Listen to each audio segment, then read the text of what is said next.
la guerra legal sin cuartel que puede acabar con uno de los grupos más rentables de la historia de la música de Estados Unidos. Una lección para todas las empresas del mundo y un aviso a navegantes que puede acabar con uno de los grupos más rentables de la historia de la música de Estados Unidos. Vamos a hablar de todo ello.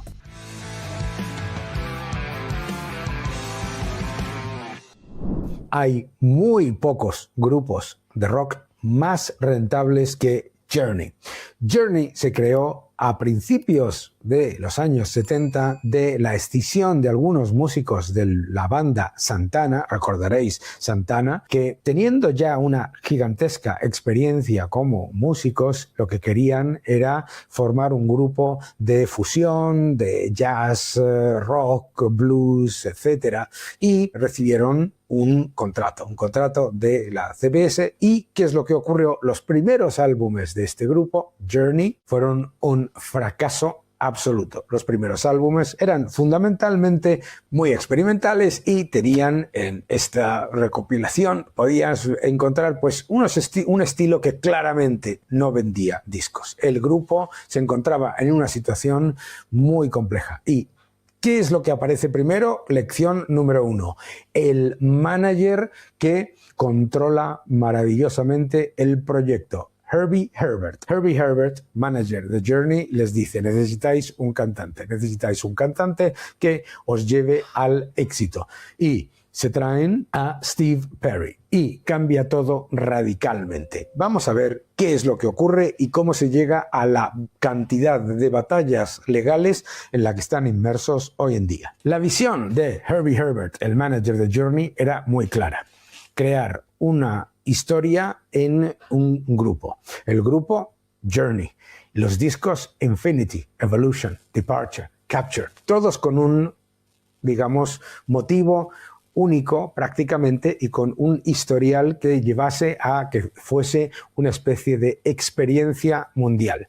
Y además un sonido orientado a la radio con canciones que pegasen duro, tanto baladas como canciones más rockeras que fuesen del gusto de todo el mundo. Para ello, una voz única y un compositor espectacular como Steve Perry. El primer álbum de la reencarnación de Journey, Infinity, se convierte en un éxito de ventas incuestionable. Los discos de platino empiezan a salir por todos los lados. En Estados Unidos, este sonido crea escuela.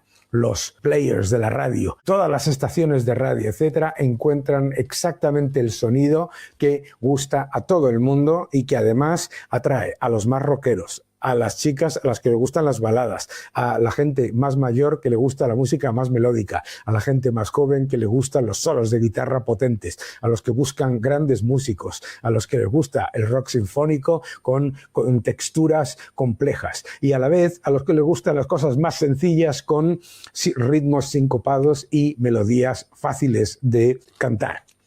Infinity abre lo que es la fórmula del éxito brutal.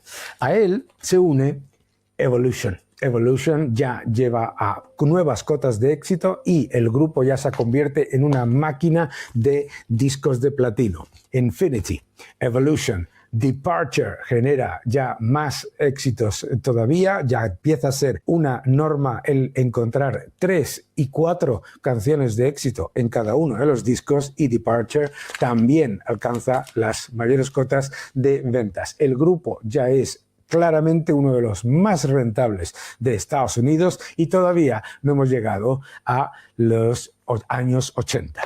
Abren los años 80 con otro bombazo en directo, Captured, que también alcanza niveles de platino, pero es en el año 81 cuando entra como teclista y como compositor un cambio radical. Jonathan Cain se une al grupo, se va el líder histórico de la banda, Gregg Rolie, junto con Neil Schon. Neil Schon se queda y el señor Gregg Rolie sale Gregg Rolie y entra Jonathan Cain, que venía de los Babies y que trae un sonido completamente distinto, mucho más tecnológico, baladas mucho más pegadizas y además un éxito incuestionable. Con Escape rompen todos los esquemas. 10 veces platino, 10 millones de copias, 1, 2, 3, 4, 5, 6 singles de éxito, Open Arms, y lo que se convertiría en la gallina de los huevos de oro durante décadas, Don't Stop Believing, Escape. Este álbum fue un auténtico bombazo, seguido de varios singles que también fueron éxito de este álbum que se llama Frontiers, más duro, y en este álbum también 1, 2, 3, 4, 5 singles de éxito, también casi al nivel de diamante, 9 millones de copias vendido, y empiezan a generarse los problemas. Los problemas se generan cuando todo el mundo empieza a pensar que son absolutamente necesarios. ¿Y qué nos encontramos? Nos encontramos que el cantante quiere irse en solitario, que los miembros empiezan a tener rencillas en una banda que como proyecto empresarial era absolutamente ganador. No solamente estaban ganando un dinero brutal con los discos, sino también con las giras, y también fueron pioneros a la hora de incorporar los jumbotrones, las grandes pantallas de los conciertos que ellos también alquilaban a otros grupos. La cosa empieza a ponerse difícil y en el año 87 sacan Raised on Radio, y aquí ya empiezan los problemas. Aquí ya solamente son 3. El único miembro original, Neil Schon, el guitarrista, el cantante Steve Perry y Jonathan Cain. Aquí es donde se crea el gran problema de litigios del que vamos a hablar en unos segundos.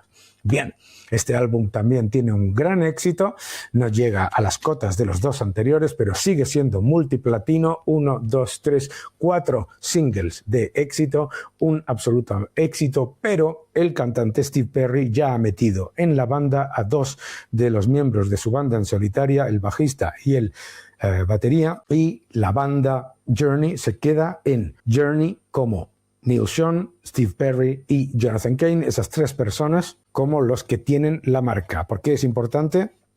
Ahora vienen los litigios. A partir de ahí, Journey entra en todo un mundo completamente distinto. Ya es las recopilaciones y un disco de reunión en el que además no funcionó tanto, aunque fue platino también. Esto es importante, ¿eh? Estamos hablando de un disco de reunión que no funcionó y es platino, es decir, más de 1 millón de copias vendidas en Estados Unidos, en el que se reunía la formación clásica del momento de más éxito, la de Escape y Frontiers, y no llegaron a girar porque el cantante Steve Perry dijo que estaba enfermo, que no podía girar, y no ha vuelto nunca más. El grupo continúa con un cantante, ha tenido varios cantantes, pero lleva ya muchos años con un cantante filipino que se llama Arnel Pineda, que canta maravillosamente y canta muy parecido a Steve Perry, girando y generando entre 65 y 250 millones de dólares al año en lo que son ingresos para la marca. La marca está controlada por estas 3 personas, aunque el cantante Steve Perry ya no es miembro activo del grupo. Él sigue recibiendo royalties. Por lo tanto, son Neil Schon, Jonathan Cain y Steve Perry. Los otros 2 miembros también estaban en aquella formación que os he comentado, también intentaron llevarse un trozo del pastel. Vamos a la lista porque vais a ver.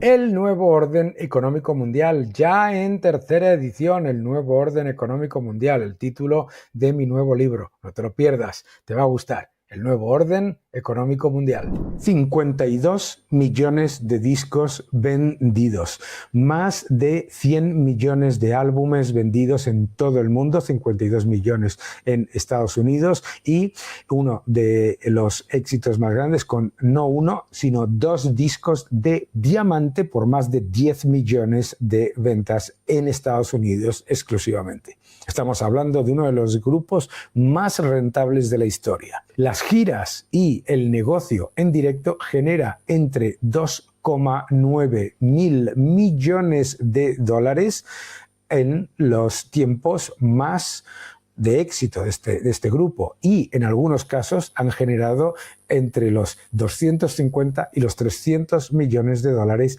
cada año. En la gira que hicieron con Def Leppard llegaron a acumular más de 70 millones de dólares simplemente en beneficios para los miembros por separado después de los gastos. En los años 70 y 80 fueron saliendo miembros del grupo siempre desde un punto de vista pues, de cierres contractuales normales y corrientes.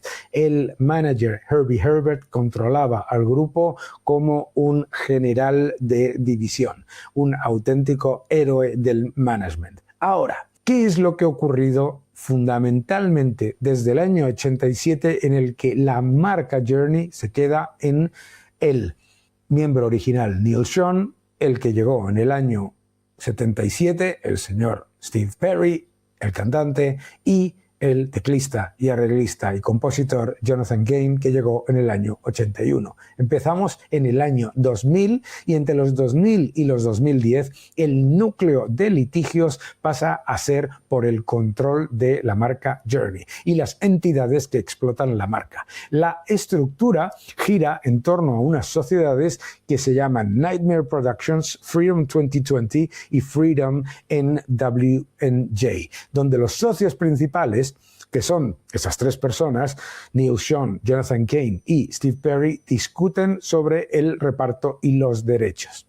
No solamente eso, sino que además en 2020 Neal Schon y Jonathan Cain demandan al bajista y al batería, Ross Valory y Steve Smith, acusándoles de intentar un golpe de estado corporativo para tomar el control de Nightmare Productions, dueña de la marca Journey. Les reclaman más de 10 millones de dólares en daños y los expulsan de la banda. En el año 2021 las dos partes tienen que llegar a un acuerdo amistoso y el cierre del litigio, dejando a Neal Schon y Jonathan Cain como únicos controladores de la marca. Ya lo que era una marca de 5 personas se ha convertido en una de 3 y ya es una de 2. Y esa marca recibe de este acuerdo fuera de tribunales estimados alrededor de 4 millones de dólares adicionales. En 2022, el ex vocalista Steve Perry presenta ante la Oficina de Marcas de Estados Unidos una petición para cancelar 20 registros de títulos de canciones de Journey, incluido Don't Stop Believing, que la sociedad Freedom NJ había registrado para merchandising, para vender camisetas, etc. Y esto es clave, ¿por qué? Porque, claro, Perry sostiene que no se le pidió la autorización y esas empresas argumentan que las marcas se habían explotado durante décadas sin su objeción y no había estado recibiendo suficiente dinero de toda esa cantidad ingente de ingresos por ventas de camisetas, gorras, libretos, etc. Y aunque participaba de beneficios después de gastos. ¿Quiénes tiraban de la tarjeta de crédito de gasto de la marca Journey y de la empresa que la gestiona? Neal Schon y Jonathan Cain.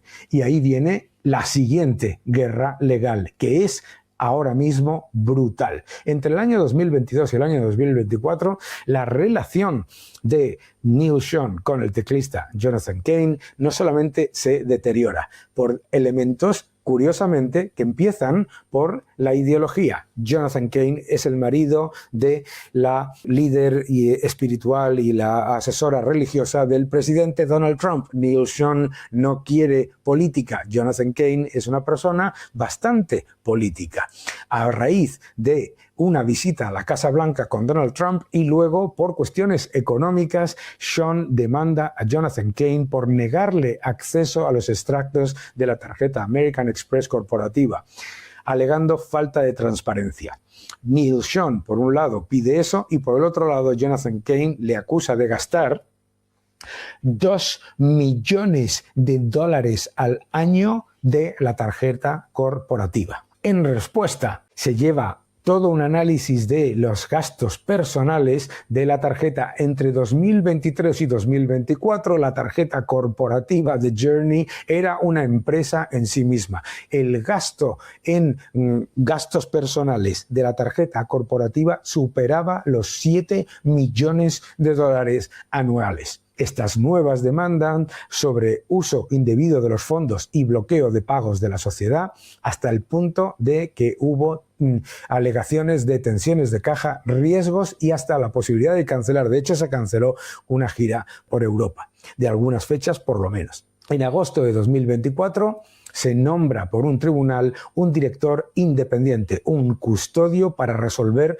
los bloqueos entre ambos socios. Y Kane proclama la resolución favorable del pleito. Sean ve limitada su poder de actuación unilateral en la sociedad. Fijaos. A la vez, Neil Sean envía una orden de cease and desist, parar y desistir a Jonathan Kane para impedir que se usen canciones de Journey en los mítines de Donald Trump, lo que añade un componente político muy relevante a esta relación de fricción. Y tienes que tener en cuenta que mientras tanto el grupo sigue girando y generando entre 50 y 60 millones de dólares anuales. ¿Cuál es la lección para todos? Lo primero, un buen manager soluciona muchos más problemas de los que parece.